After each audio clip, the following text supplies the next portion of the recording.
You know, the internet hype machine never seems to stop, and the latest love child of all the neckbeards permeating throughout the interwebs is none other than the latest Souls-like Elden Ring. With a name that pretentious and conceited, I know for a fact it's only going to attract the lowest scum of life to exist on our planet. You know, it's truly a shame that we have to cohabitate this wonderful world, this great spinning marble, with these low forms of life who all congeal together and represent one united neckbeard nation, bending the knee to the ever immortal and the can do no wrong From Software. Well, I got news for you. From Software's done plenty wrong. Dark Souls is easily the most overrated game franchise the world over that I've seen in the last century. The games are bland, they're not challenging. Honestly, everybody likes to hype up the difficulty in learning the attack patterns and memorizing the bosses' moves and just hyping up the insane amount of skill, time, and dedication it takes. Listen here, folks. I played through Dark Souls. I played through Dark Souls 2. I played through Dark Souls 2 Scholar of the First Sin.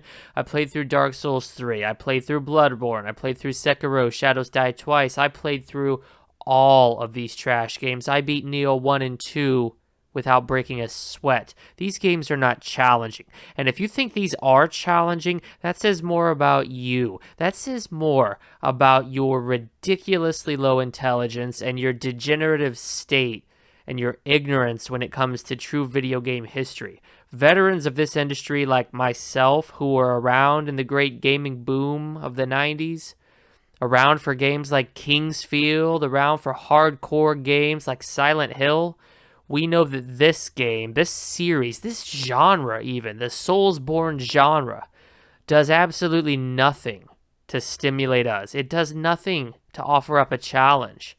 It's got some really cheap moves by some poorly designed bosses. It's a poster child for piss poor gameplay design pretty much at every facet. The art design is bland. It's either Lovecraftian and uninspired, or it's so bleak and bland and drab and brown and gray that I feel like I'm playing Gears of War from 2006 all over again. From a gameplay perspective, it's incredibly repetitive. Go slaughter some meaningless enemies, encounter a boss, memorize a few attack patterns, and then go on your way. Somehow people play this game through multiple times. They dump hundreds, if not thousands of hours into this complete waste of time. Do you people not know that you could be learning a new language in the time that you've dedicated to Bloodborne or Dark Souls 3?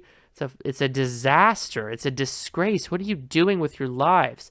But that aside, Elden Ring does absolutely nothing to shake up the formula. Watching the gameplay trailer, I didn't feel happiness or excitement, but equally I didn't feel disappointment or anger. I felt nothing. I was a numb, lifeless shell just observing this trailer, and only one thought kept fleeting through my mind. Been there, done that. This is nothing new. Well, I guess one element of this is new. A lot of people are going to point to the fact that George R.R. Martin of Game of Thrones Season 8 infamy is writing this disaster, this train wreck of a game, but quite frankly, that crackpot couldn't write his way into a good story if he pulled it out of his ass. I mean, if we're being honest here, folks, we all know this man is going to fucking die before Game of Thrones is finished, before A Song of Ice and Fire is complete, and it's his own fault, but you can't trust a man with that kind of commitment issue to deliver a compelling narrative experience. You just can't. So, at the end of the day, what are we left with regarding Elden Ring? We've got a bland cookie-cutter Souls-like game from an uninspired, overrated author who would continually take on new projects and get some of HBO's money rather than finish the novel he started back in 1600. And we've got gameplay that the fans tout as being incredibly engrossing, challenging, some of the most rewarding gameplay that you've ever experienced.